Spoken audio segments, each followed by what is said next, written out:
नमस्कार मंडळी, आज मी करते झणझणीत अशी चण्याची उसळ। त्यासाठी मी प्रथम भांड्यात तेल घेऊन ते गरम झाल्यानंतर त्यात लसूण आणि हिंगाची फोडणी करून घेतली।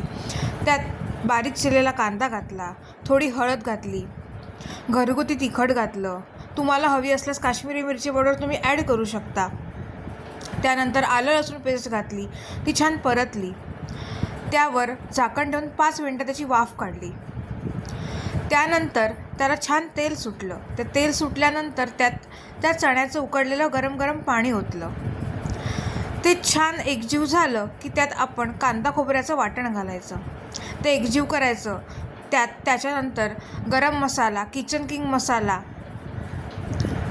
कोथिंबीर आणि चवीपुरतं मीठ घालून छान एकजीव करायचं व त्याला एक 5 ते 10 मिनिटासाठी उकळी आणायला झाकण ठेवायचं।